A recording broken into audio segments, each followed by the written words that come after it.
दूसरी बार उत्तराखंड का मुख्यमंत्री बनते ही पुष्कर सिंह धामी ने कैबिनेट मीटिंग में बड़ा फैसला लिया।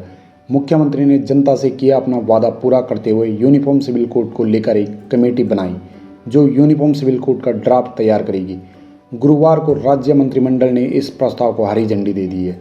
उत्तराखंड के मुख्यमंत्री और भाजपा ने चुनाव से पहले जनता से वादा किया था कि सरकार आने के बाद वो राज्य में यूनिफॉर्म सिविल कोड लागू करेंगे। हालांकि इस मुद्दे पर पहले भी कई बार बहस हुई है, लेकिन हर बार कुछ नेता इस तरह के मामलों पर अपनी सियासी रोटियां सेकने के बाद इसे ठंडे बस्ते में डाल देते हैं। अब ऐसे में अगर आपके मन में सवाल उठ रहा है कि आखिर यह क्या बला है, तो इस बला को जानने के लिए मेरी वीडियो को पूरा देखें। यूनिफॉर्म सिविल कोड एक पंथ निरपेक्ष कानून होता है जो सभी धर्म के लोगों के लिए समान रूप से लागू होता है। यूनिफॉर्म सिविल कोड लागू होने से हर मज़हब के लिए एक जैसा कानून आ जाएगा, यानी मुस्लिमों को भी 3 शादियां और पत्नी को महज 3 बार तलाक बोल देने से रिश्ता खत्म कर देने वाली परंपरा खत्म हो जाएगी। वर्तमान में देश हर धर्म के लोग इन मामलों का निपटारा अपने पर्सनल लॉ बोर्ड के अधीन करते हैं। फिलहाल मुस्लिम, ईसाई और पारसी समुदाय का पर्सनल लॉ है, जबकि हिंदू सिविल लॉ के तहत हिंदू, सिख, जैन और बौद्ध आते हैं। संविधान में समान नागरिक संहिता को लागू करना अनुच्छेद 44 के तहत राज्य की जिम्मेदारी बताया गया है, लेकिन ये आज तक देश में लागू नहीं हो पाया।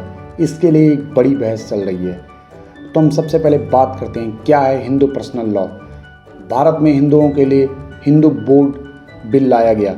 देश में इसके विरोध के बाद इस बिल को 4 हिस्सों में बांट दिया गया। तत्कालीन प्रधानमंत्री जवाहरलाल नेहरू ने इसे Hindu marriage act, Hindu section act, Hindu adoption and maintenance act और हिंदू माइनॉरिटी एवं गार्जियनशिप एक्ट में बांट दिया गया था। इस कानून ने महिलाओं को सीधे तौर पर सशक्त बनाया। इनके तहत महिलाओं को पैतृक और पति की संपत्ति में अधिकार मिलता है। इसके अलावा अलग अलग जातियों के लोगों को एक दूसरे से शादी करने का अधिकार है, लेकिन कोई व्यक्ति एक शादी के रहते दूसरी शादी नहीं कर सकता है। और अब बात करें मुस्लिम पर्सनल लॉ बोर्ड की, तो देश के मुस्लिमों के लिए मुस्लिम पर्सनल लॉ बोर्ड है। इस लॉ के अंतर्गत शादीशुदा मुस्लिम पुरुष अपनी पत्नी को महज 3 बार तलाक कहकर तलाक दे सकता है। हालांकि मुस्लिम पर्सनल लॉ बोर्ड में तलाक के और भी तरीके दिए गए हैं, लेकिन इनमें से 3 बार तलाक भी एक प्रकार का तलाक माना गया है, जिसे कुछ मुस्लिम विद्वान शरीयत के खिलाफ भी बताते हैं। तलाक के बाद अगर दोनों फिर से शादी करना चाहते हैं तो महिलाओं को पहले किसी और पुरुष के साथ शादी रचानी होगी, इसके साथ शारीरिक संबंध बनाने होंगे। इसे हलाला कहा जाता है। उससे तलाक लेने के बाद ही वह पहले पति से फिर से शादी कर सकती है। इस लॉ में महिलाओं को तलाक के बाद पति से किसी तरह के गुजारे भत्ते या संपत्ति पर अधिकार नहीं दिया गया है, बल्कि मेहर अदायगी का नियम है। तलाक लेने के बाद मुस्लिम पुरुष तुरंत शादी कर सकता है, जबकि महिलाओं को इद्दत के निश्चित दिन गुजारने पड़ते हैं। तो अगर आप बात करें आखिर क्यों है यूनिफॉर्म सिविल कोड की आवश्यकता, तो अलग अलग धर्मों के अलग अलग कानून से न्यायपालिका पर बोझ पड़ता है।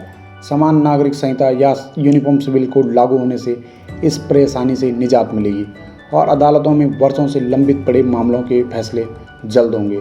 शादी, तलाक, गोद लेना और जायदाद के बंटवारे में सबके लिए एक जैसा कानून लागू होगा, फिर चाहे वो किसी भी धर्म का क्यों ना हो।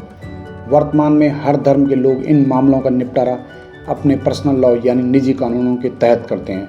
सभी के लिए कानून में एक समानता से देश में एकता बढ़ेगी और देश के नागरिकता में एकता होती है।